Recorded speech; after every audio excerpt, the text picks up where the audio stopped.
کہ اللہ رب العزت نے جب ہمیں پیدا فرمایا ماں کے پیٹ میں تھے تو اللہ کی رحمت سے پاک تھے، اور جب ہم پیدا ہوئے تو بالکل پاکیزہ تھے، اور اس حد تک تو کہ ہر بچہ اللہ تعالیٰ کے تمام فرشتوں کو دیکھتا ہے جب تک وہ بولنے والا نہیں نہ ہوتا۔ جو چیزیں بچہ دیکھتا ہے جب تک بولنے والا نہیں ہے، وہ اگر بڑا دیکھے تو وہ بڑھ جائے، اس قدر بچہ دیکھتا ہے۔ بچے کی نگاہیں دور دور تک پہنچتی ہیں جب تک کہ وہ کلام کرنے والا نہیں ہوتا۔ اس واسطے اللہ تعالیٰ کا اتنا قرب ہمارے ساتھ تھا۔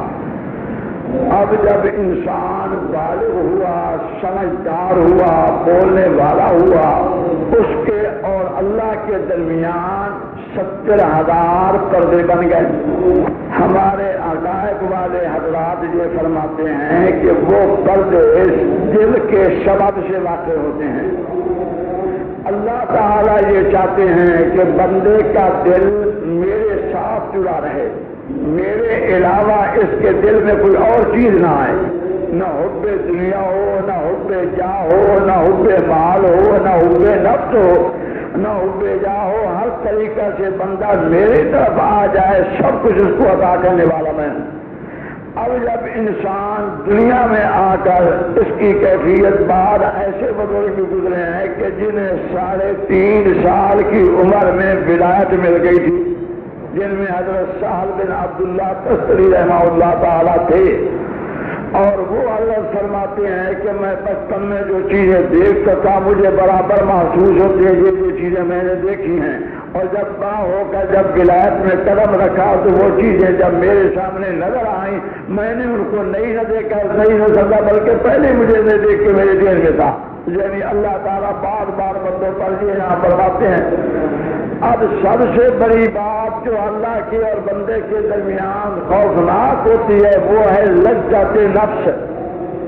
جب انسان اپنے نفس کی لذائذ میں پڑتا ہے، اور یہ فانی لذتیں، دنیا کی فانی لذتیں، ختم ہونے والی لذتیں، جب ان کے اندر انسان پڑتا ہے تو اللہ تبارک و تعالیٰ سے بعد اور دوری اور پردے اور حجاب پیدا ہو جاتے ہیں۔ اب سمجھے وہ کیسے؟ کپڑے کی لذت کہ میرا کپڑا سب سے زیادہ اعلیٰ ہو، سب کے سامنے لوگ دیکھیں بڑا اعلیٰ لباس پہنا ہوا ہے، یہ لذت اللہ سے دور کرتی ہے۔ اور کھانے کی لذت کہ میں اس طریقے سے میرے پاس کھانے آیا ہوں اور یہ چیزیں ہوں، کئی کئی چیزیں میرے دسترخوان پر موجود ہوں، ساتھ پھل فروٹ بھی موجود ہوں، مشروبات بھی موجود ہوں۔ جب اس لذت میں پڑتا ہے تو اس فانی لذت کی وجہ سے اللہ تبارک و تعالیٰ کے سامنے اور اس کے درمیان پردہ حائل ہو جاتا ہے، حجاب مضبوط ہو جاتا ہے۔ اس طریقے سے جتنا آرام اپنے نفس کی خاطر، یہ جتنے لذتیں اپنے نفس کی خاطر ہم حاصل کرتے ہیں، جائز ناجائز ان تمام لذتوں کا اثر یہ ہوتا ہے کہ انسان اللہ سے دور ہوتا جاتا ہے اور اس کے قلب پر ظلمت آ جاتی ہے۔ اب آپ نے یہ سمجھا، جب ان لذتوں میں پڑتا ہے اور اللہ تبارک و تعالیٰ کی طرف اس کی توجہ نہیں رہتی، یعنی بار بندے ایسے ہیں کہ جن کو اللہ کا خیال دل میں 3-4 دفعہ آتا ہے، بار بندے ایسے ہیں جو سارا دن گزر گیا، 24 48 3 دن گزر گئے دنیا کے خیالات میں مست، خدا کی طرف تو وہ خیال نہیں آیا، یہ یعنی چیزیں ہیں۔ اب بار بندے ایسے ہیں کہ کسی وقت بھی وہ اپنے قلب سے اپنے رب کو نہیں بلاتے۔ اب جب انسان کا قلب ان چیزوں میں منہمک ہو کر دنیا کی لذت میں، دنیا کی زیادتی میں، ہوتے دنیا میں، دنیا کمانے میں، جائز ناجائز حاصل کرنے میں، ہر قسم کی یعنی اپنے آپ کو اونچا بنانے میں کہ لوگ مجھے اونچا سمجھے، اس کے پاس یہ ہے وہ ہے، ساری چیزیں اب یہ آ کر قلب پر جب پڑتی ہیں تو یہ قلب جو ہمارا یہاں نظر آ رہا ہے یہ اس کے ساتھ اس قلب کا تعلق ہے جو اللہ کے عرش کے اندر گھسا ہوا ہے۔ آپ سمجھے میری بات کو؟ وہ لطیفہ قلب جو اللہ رب جو آدھا بالکل آدھا عرش کے اندر ہے اور آدھا عرش سے باہر ہے یہ قلب، اب اس کے انوارات جو حقیقی قلب ہے اس کا تعلق ہمارے اس قلب سے ہوتا ہے. جب اس قلب کے اندر اس کے انوارات کی لذت نہیں رہتی تو یہ قلب مردہ ہو جاتا ہے، اور جب قلب مردہ ہو جاتا ہے نعوذ باللہ من ذالک پھر اس کے سامنے کفر ایمان کوئی چیز نہیں رہتی. اللہ باللہ، اللہ آپ کو مجھے اس سے بچائے. اللہ تبارک و تعالیٰ قرآن مجید کے اندر ارشاد فرماتے ہیں کہ الا بذکر اللہ تطمئن القلوب، فرمایا کہ ہمیشہ اللہ تعالیٰ کے بندے جو ہیں ان کے دلوں کو اطمینان کب ہوتا ہے؟ جب اللہ تعالیٰ کی یاد میں ہوتے ہیں، جب اللہ کے ذکر میں ہوئے تو انوارات الہی اس پر جاری ہو گئے اور وہ انسان کے اس قلب کے انوارات اس قلب کے اندر آ گئے. اب کیا ہوتا ہے کہ یہ قلب مطمئن ہے، اس کے اندر زندگی ہے. ایک شخص نے عرض کی کہ یا رسول اللہ، خواب کے اندر حضرت صلی اللہ علیہ وسلم کی زیارت ہوئی. عرض کی کہ یا رسول اللہ آپ مہربانی فرمائیں مجھے ایسی بات بتائیں کہ میرا قلب مردہ نہ ہو جائے. فرمایا میں تجھے یہ بات بتاتا ہوں، خیال رکھنا کہ قلب مردہ ہونے نہ پائے. جب قلب مردہ ہو جاتا ہے تو اس کے لیے ہدایت ختم ہو جاتی ہے. اللہ باللہ. اب آپ سمجھیں کہ قلب مردہ ہونے کی علامتیں کیا ہیں. اللہ آپ پر میرے پر رحم فرمائے. جب انسان کا قلب مر جاتا ہے اس کی پہلی علامت یہ ہے کہ اس کو ذکر میں لذت نہیں آتی. نہیں جو اتنی لذت ذکر میں خدا نے رکھی ہے کہ اسی پر تو فرشتوں کی زندگی ہے. یعنی جتنی اللہ کی مخلوق ملائکہ نورانی ہیں یا جس قدر رضوان یا حور یا غلمان جنت کے اندر ہیں، یا وہ ملائکہ جو عرضی اور سفلی اولی اور سفلی اور تعال مقام پر ہیں، تمام فرشتوں کی زندگی صرف اللہ کی یاد کی لذت میں ہے. یہ ایک ایسی لذت ہے جس کی کوئی انتہا نہیں ہے. اللہ آپ کو مجھے وہ لذت عطا فرمائے. جب ذکر کی لذت میں انسان ہوتا ہے اسے کسی چیز کی پرواہ نہیں رہتی، ہر چیز سمجھتا میرے پاس ہے، یعنی ہر طریقہ سے اللہ تعالیٰ کی اس پر مہربانی ہوتی ہے. اب جب قلب مردہ ہو جاتا ہے اس کو ذکر کرنے کی لذت حاصل نہیں ہوتی. ایک بات. دوسری علامت جو ہمارے اکابرین نے فرمائی ہے قلب کے مردے ہونے کی یہ علامت ہے کہ جتنی باتیں وعیدیں سنے گا، یعنی کہ ایک گناہ پر یہ عذاب ہوگا، جہنم میں یہ ہوگا، قبر میں یہ ہوگا، حشر میں یہ ہوگا، صراط پر یوں ہوگا، جہنم میں اتنے سال رہے گا، اتنے عذاب پائے گا. اب یہ جتنی باتیں وعید کی اس کو کہا جاتا ہے وعید، یعنی جہنم کی اور عذاب والی باتوں کا نام ہے وعید. جنت اور اس کی نعمتوں کا باتوں کا نام ہے وعدہ. ایک وعدہ اور ایک وعید. وعدہ کہا جاتا ہے جنت کے کمالات اور جنت کے مقام اور جنت کی تمام چیزیں جو حاصل ہونے والی ہیں ان کا نام ہے وعدہ. اور دوزخ کے اندر جو گناہوں کی وجہ سے انسان برباد ہو گیا اس کا نام وعید ہے. اب جب وعید وہ سنے گا وقتی طور پر خوف آئے گا، پھر اس کے بعد وہی کا وہی رہ جائے گا. یعنی بات سنیے نا، وقتی طور پر بات آئی اس کے بعد اسے کوئی پرواہ نہیں. جب تھوڑی دیر گزرتی گئی اب ساری بات دل سے معاف ہو گئی. جو بدعملی پہلے تھی وہ برابر باقی ہے. یہ سمجھ رہے کہ دل مردہ ہو چکا ہے نعوذ باللہ من ذالک کہ جو بات سنی وعید کی اب یعنی یوں سنا کہ ایک نماز قضا کرنے میں اتنا عذاب ہوگا اور اللہ تعالیٰ ایسے ناراض ہوں گے، زیادہ نمازیں قضا کی تو جہنم میں پڑا رہے گا. خوف ہوتا ہے کہ اس کا خاتمہ ایمان پر نہ ہو. اب اس قسم کی باتیں سنی جب یہ عذاب ہوگا سنی اس وقت دل خیال آیا کہ باقی میرے اندر یہ بات بری ہے، میں توبہ استغفار کروں گا، ایسا نمازیں پڑھوں گا. لیکن اس کے بعد دیر پڑھتے پڑھتے پھر وہی کا وہی ہو گیا. سمجھ رہے کہ میرا دل مردہ ہے کہ اتنے عذاب خدا کی باتیں سن کر کے مجھے خوف نہیں آیا.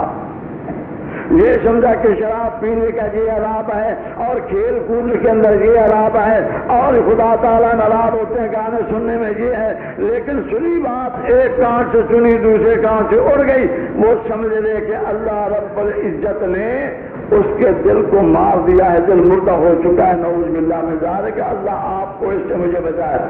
اس واسطے آپ پڑھا کرو یا مقلب القلوب۔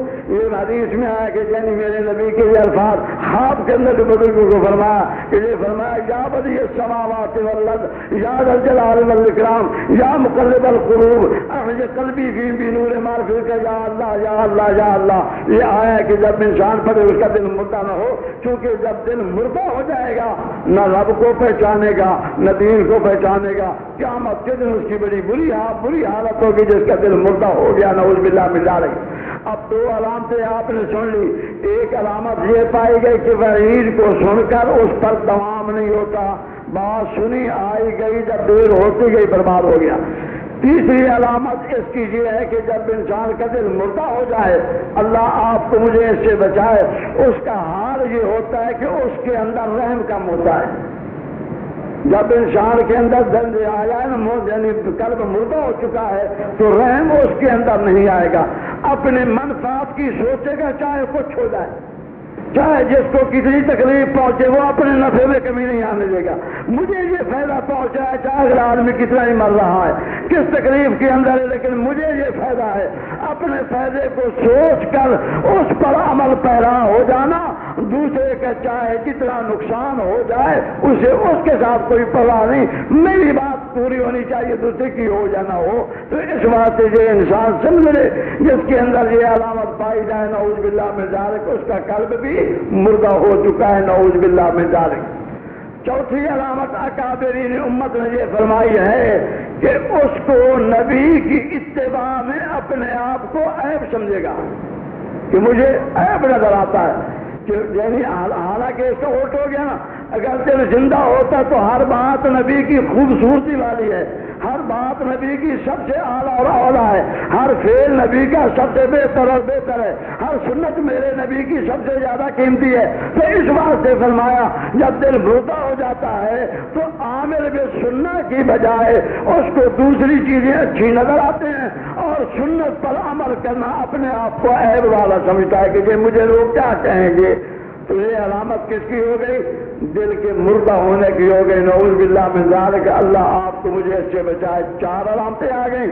پانچویں علامت جو اکابرین امت یہ فرماتے ہیں کہ فرمایا اس انسان سے ذکر دوامن نہیں ہو سکتا، یعنی آج ذکر کر لیا ہے نا پھر جا کر بھول گئے، جو آیا مجلس میں کر لیا پھر بھول گئے، دل کے اندر جو دوام چاہیے تھا کہ ہمارا وقت خیال خدا کا رہے اور خیالات کم ہوتے جائیں، صرف خدا کے خیالات باقی دل میں ہوں، ہمارا وقت سجدے میں جائے تو سمجھے رب کے میں سجدہ کر رہا ہوں، میرا رب میرے سامنے ہے۔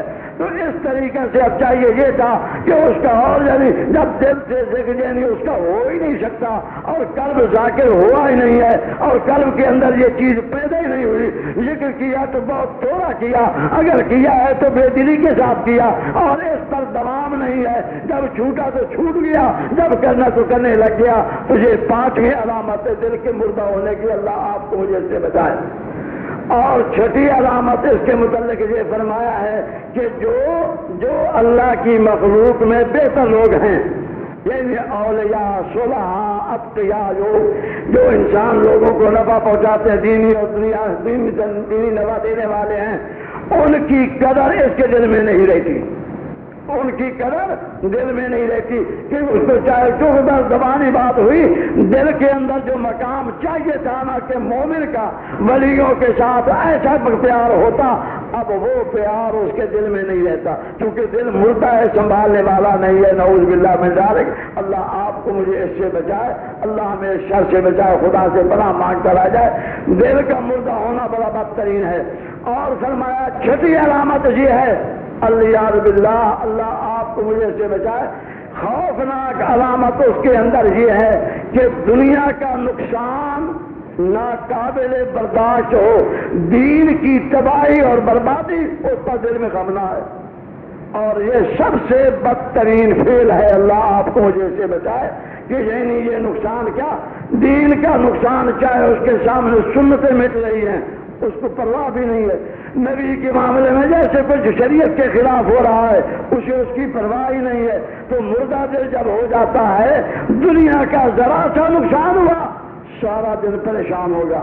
اب ہم سارے مومن بیٹھے ہیں، اللہ آپ پر میرے پر فرمائے، اب ہم نے یہ سمجھنا ہے کہ میری تکبیر اولا رہ جائے تو وہ مجھے کتنا پریشان کرے گا، اور اگر میری کل والی آمدن میں یہ رکاوٹ ہو جائے تو میرا دل کتنا پریشان ہوگا۔ اس پر ہم سوچ سکتے ہیں کہ ہمارے دل مردہ ہیں یا ہمارے دل زندہ ہیں، یعنی اعوذ باللہ۔ اللہ آپ پر میرے پر فرمائے، اور فرمایا 60ویں علامت جو اکابرین امت نے بیان فرمائی ہے وہ اس کے اندر یہ ہے، اللہ آپ پر میرے پر کرم فرمائے کہ قیامت کی باتیں سن کر لفظوں میں کہے گا کہ بات سچی ہے، لیکن دل میں یقین کامل نہ ہوگا، یعنی اس کے اندر یہ یقین پیدا ہی نہیں ہوگا۔ اگر یقین کامل ہو جائے تو انسان کا معاملہ کچھ اور ہے۔ یہ علامتیں اکابرین امت نے فرمائی ہے دل کے مردہ ہونے کی۔ اب آپ کے ذہن میں آ گئی بات ہے، اب ہم میں سے ہر شخص سوچ میرا دل زندہ ہے یا میرا دل مردہ ہے۔ اگر دل مردہ ہو چکا ہے تو نبی کی بات بھی آئے گی، پھر کبھی انسان کو ہدایت حاصل نہیں ہوتی۔ اللہ آپ پر میرے بنائے فرمائے۔ یہ مختصر میں نے عرض کرنا تھا کہ ہمارے درمیان اللہ کے درمیان پردے کیسے نفس کی لذت کی وجہ سے، نفس کی لذت نقصان کیا دیتی ہے، قلب پر حجاب پیدا ہو جاتے ہیں، ظلمت ہوتی ہے۔ جب ظلمت قلب پر آتی گئی وہ سخت ہوتا گیا، یہاں تک کہ قلب کا نور جو ختم ہو گیا، اب دل کیا ہو گیا، مردہ ہو گیا۔ اب مردہ دل کو زندہ لینے کے اس کی علامتیں کیا وہ میں نے کہ اس مردہ دل کو زندہ کیسے کیا جائے، آئی بات ذہن میں۔ اللہ آپ پر میں، اور یہ انشاءاللہ میں انتظار کروں گا اس واسطے کہ وقت اب زیادہ ہو گیا ہے آپ کو یہ نہیں، پھر یہ ہے کہ آپ کو اس پر عمل کرنا ہوگا، پھر آپ دیکھیں کہ جب دل زندہ ہوگا پھر کہاں انسان پہنچتا ہے۔ اللہ آپ پر میرا دل ہمیشہ زندہ رکھے، آمین ثم آمین۔ اب آپ دوسری بات سمجھیں، یہ تو ہو گیا سبق آپ کا جو تصوف کا سبق تھا کہ ہمارے دل زندہ ہوں، اور اس کے اسباب میں نے عرض کر دیے۔